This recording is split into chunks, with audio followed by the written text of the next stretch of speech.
Berjumpa lagi dengan kami di Timnas Magazine. Kali ini Timnas Magazine akan memberikan informasi yang menarik seputar sepak bola nasional untuk kalian.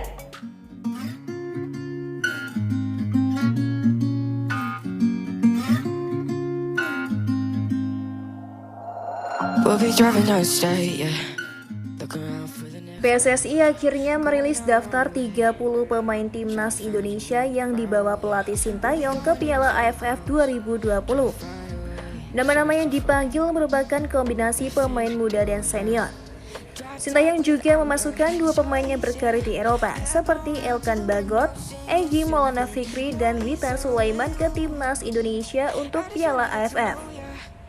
Piala AFF 2020 akan digelar di Singapura pada tanggal 5 Desember 2021 sampai 1 Januari 2022. Timnas Indonesia tergabung di grup B bersama Vietnam, Malaysia, Kamboja, dan Laos. Setelah isi rampung, pelatih Timnas Indonesia Sintayong lalu menentukan 30 nama pemain yang dibawa berkompetisi di Piala AFF 2020. Dari sekian banyak nama, ada 11 pemain yang dirasa pantas menjadi skuad inti tim Garuda di kompetisi antar negara Asia Tenggara tersebut. Yeah, I'm feeling look. Pada posisi kiper, nampaknya Coach Sintayong akan kembali mempercayai Nadeo Argawinata untuk menjadi penjaga gawang timnas Indonesia di gelaran Piala AFF kali ini. Selanjutnya, di lini pertahanan, ada 4 nama yang akan menjadi benteng tangguh timnas Indonesia. Asnawi Mangkualam dan Pratama Arhan nampaknya akan menjadi bek kanan dan bek kiri timnas.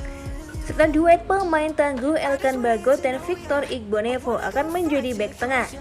Sintayong kemungkinan bakal menempatkan pemain gelandang dengan tipe yang berbeda-beda di lapangan tengah. Dalam hal ini, Rahmat Irianto kemungkinan ditugaskan sebagai gelandang jangkar yang bertugas memutus serangan lawan. Evan Dimas juga hampir pasti menjadi andalan di lini tengah timnas Indonesia arahan Sintayong di Piala AFF 2020. Dia akan menjadi jembatan antara lini belakang dan depan Indonesia.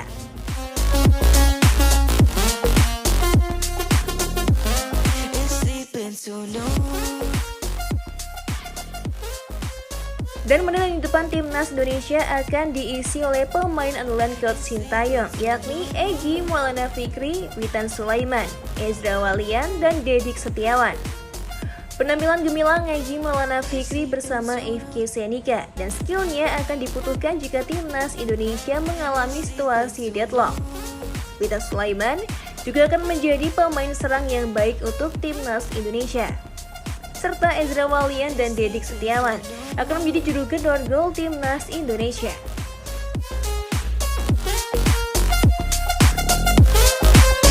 Untuk kalian yang tak mau ketinggalan informasi yang menarik seputar sepak bola Indonesia, jangan lupa klik tombol subscribe dan nyalakan notifikasinya. See you, bye-bye!